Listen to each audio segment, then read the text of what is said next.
Hey there, friends. Hey, Tony, man, it's been a day or two. It's been more like a week, I think, Michael. My God. As you know, when someone gets sick around here, they call it the grippe. And that sounds as bad as it was. It was like a cough, cold kind of thing. I thought I was going to die for a couple of days. Not really, but you know what? My wife says I act like I'm going to die for a couple of days. Up and random, ready to go. How about you, man? Yeah, man. Just living life. We're getting kind of busy, getting ready to get the boat underway, moving. Yes, travel. But you know, so it reminds me, and we've been living in this little community in the Dominican Republic. Yeah. Perception is truth, right? Perception is truth. Yes. And I just had a conversation the other day. It was the guy that just thought I was rich. He was a rich guy. I got a boat. It's not a yacht. It's a boat. It's my home. You know, I get by. Right, but I am not a rich man, but, and we're going to talk about this, I hope, I find myself wealthy beyond measure. Okay. So I have a hate-on for the word rich. That's why you open up with it. I hate the word rich. So I'm a manipulator. Yeah. Well, that's okay. So rich is a useful word in that it describes an excess and abundance of material wealth, money, stocks, cash, cars, yachts, maybe, I don't know, the whole thing. As you know, I retired when I was 51. You might think that means I'm independently wealthy. I'm wealthy, but I'm not independent. Okay? So no, we'll get to that in a minute. And how we define wealthy. Yeah. So here's the thing. Anticipating we might talk about this because we've had a few conversations off camera. I asked my 15-year-old kid what wealthy was, and she gave me the list of cars, planes, trains, automobiles. I don't like the whole material thing. And I immediately wanted to go at it in the way that Socrates would, and I dig Socrates. But I kind of let it ride for a bit, partially because I was deathly ill and partially because I wanted to think a bit. And I'm glad you brought the topic up. We got to go at this. We do. And as in our little, as we're going back and forth telling the story about you being sick and asking CN that question, I thought, you're right.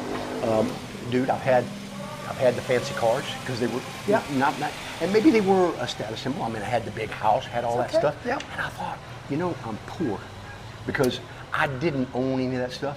It owned me. Yeah. It owned me.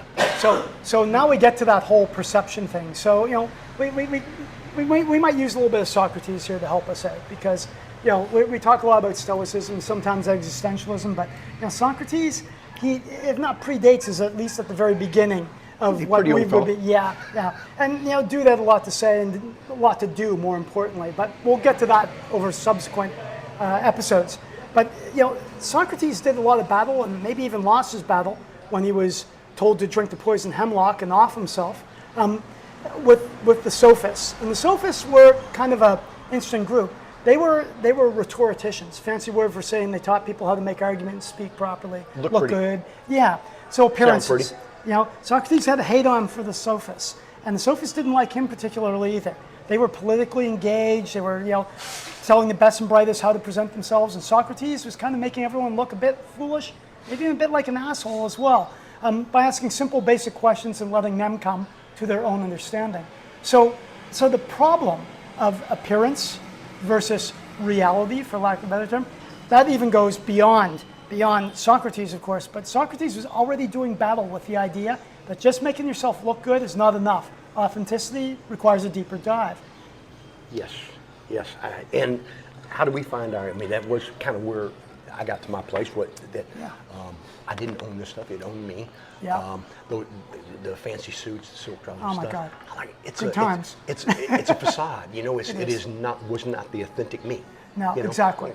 So then the question is, no, it may be for you, but it wasn't for me. Yeah, and it's a sliding scale. Everyone's got stuff that is near and dear to their hearts that speaks authentically to them. So this isn't about judgment about who's got what. That would be just as bad as the sophists. Exactly. So we're not going to play that game. Instead, what we're going to say is, supposing you find yourself with some things, some material possessions, some stuff you've collected, and you're finding it kind of a little bit empty and hollow. So what? And I got to tell you, for me, when I reached that point, there was one thing that I didn't have anywhere near enough of, and that's what I went after, and that was time.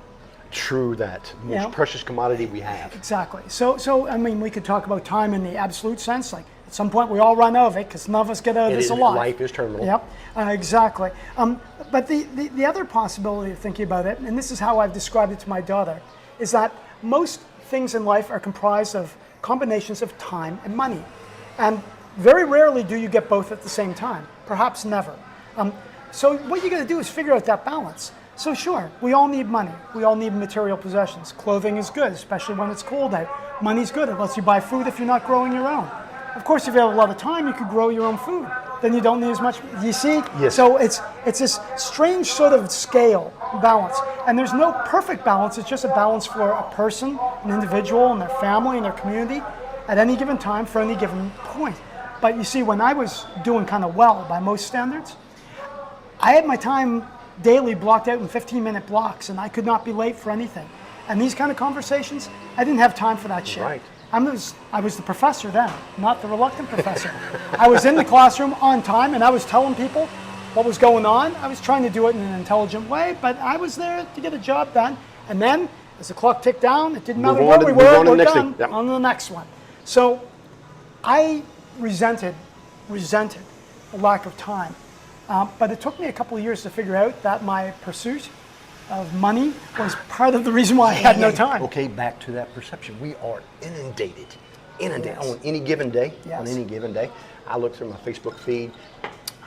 Every other item there is, for the low price of X, this simple program to make you wealthy and provide you more time. Well, that perception. We've got, the whole. Everything on the TV, the news, the I hate to say prosperity preachers, but look, if you just had enough money, then you'd have all the time in the world. Exactly. So the things money is useful for, aside from buying stuff, if you're after status, it's useful because you can count it. I can count money. I can say I have more money than you. You have more money than me. If what drives me is competition with others, social competition. I've got more Ferraris than you have. I have no Ferraris. I don't even own a car. Okay? I don't own a house. Well, I own a home, my boat. Okay? So, for one's consideration, if we were no longer trying to compare with each other, if we tried to minimize that, well, then all of a sudden, the need to acquire things we can count isn't such a big deal. Now, other things become important, like the quality of our relationships, the amount of time we have to spend with our kid, the ability to read a book and not be pressed to stop reading the book. I mean, that, for me, is wealth. And I suspect some of that. And to a large part, and I think I said to you, I've said more than to you, just you, I'm wealthy beyond belief. My needs are met, and my wants are few. Now, it took a whole lot of gray hair to get to that point, right? Exactly. But if I had realized that at 25, still being, motivated to run my career, but if I'd understood to maintain a space mentally where my needs are met and my wants are few, reasonable, how much happier I would be. Well, exactly. And how much richer would that life have been? Yes, and so some of you that I've mentored in the past, and you know who you are, no names, you now recognize this. You recognize this from when you were in the classroom with me. And I said, stop trying to acquire knowledge, start thinking. This is what we're talking about, the time to allow things to flow in that sort of way. So I think we need to interrogate that wealth versus richness frequently, and I think almost daily, because we are inundated with all these things. I've got a 15-year-old kid, so when I ask her about wealth and richness, she describes fancy cars. We all love fancy cars. Well, I love fancy cars. She does too. And I think we all did. Yeah. She can describe precisely the model of Lambo she thinks she's working towards if she becomes a lawyer, and that's as it perhaps should be at 15. I don't know. That's a different discussion for another day. On the other hand, she has been effectively outside of a formalized school system for years now. And when she wants to write an essay and wants to take longer doing it for me, because yes, I am her teacher to some extent, I can give her that time. And that's a remarkable thing. She doesn't realize yet how wealthy she started out life. And frankly, in her pursuit of riches, perhaps, she might lose some of that wealth until she can recover it. So there's an ebb and flow to these things, and we recognize that. Old guys have got the benefit of a few more waves under the keel, a few more miles of water. So as a consequence, we can say, you know what, maybe that really didn't serve me well because 30 years of trying to do it didn't really serve me well. If you're starting out, I would say stop asking yourself what other people think. Start asking yourself what's correct, what's right, what adds value to you and to your community, to others. And if you can find the intersection of all that, then as Aurelius tells us, then you're walking the path of logos. Right. So that point is, right, if that 9/11 fulfills you, yes, go for it. Yep. You know, go for it. It's not because somebody else is going to think that's better. You know, if the big house is what you need, but the attitude, yes. where we see it. You know, am I driven? Am I driven to get that mansion because Exactly. I'm perceived as wealthy, and does that raise my status in the society, or does it enrich me as an individual? Exactly. So let's be clear. Should you decide to try this on for size, it's going to take a few months. It doesn't happen in one day. But if you reframe things a little bit and ask yourself, you know, are my needs met? You know, are my wants few? And then you start acting like that, you're going to piss some people off. No, You're going to piss some people off. Okay? I guarantee we're pissing some people off. People are pissed off. They don't understand how I'm around here with my wife. She used to be a bank manager. I was a tenured university professor. We've got a kid. We're on a boat. We seem to have a lot of free time because we do. And that makes people angry. It makes them very angry. So be prepared for the anger. And that's okay. Let them be angry. It gives you all kinds of information, like maybe you're doing the right shit is one of the pieces of information. And maybe they know it too and they don't like it. And that's okay as well. All right. So in our Stoic mindset, Yes. however, we're looking for that personal place that Yes. whatever our path is, whatever the path Exactly. is, we do it for ourselves. Exactly. And Aurelius talks about this. When he talks about the logos, remember, logos is sort of the natural order of things. It's in everything. We are natural until we decide to act contrary to nature. And I don't just mean like plants and trees and biological stuff. I mean the way that we treat ourselves and others in a civic way and a community way. So Aurelius tells us flat out, look, if you're diminishing other people to get where you are, no bueno. Okay? If you're diminishing yourself to get where, no bueno. If you just ask yourself, is this the right thing to do? And it seems like it's not, no bueno. So there's an internal compass here that points towards the greater good and the natural order of things.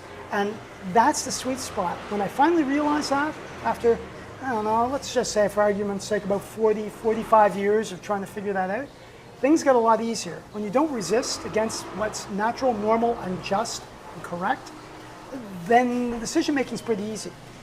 Doesn't mean that you're not flexible, doesn't mean you're rigid. That's for another day. I think we should talk about that at some point.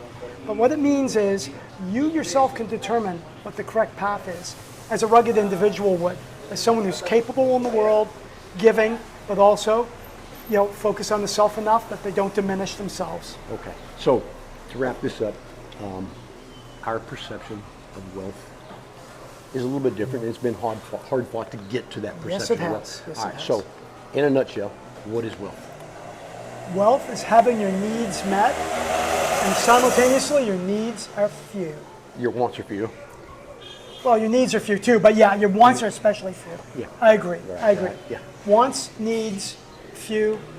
Don't shoot for the excess. Do what's necessary. All right, friends, we have no doubt poked the hornet's nest here, right? Oh yeah. Bring on the comments, good, bad, indifferent.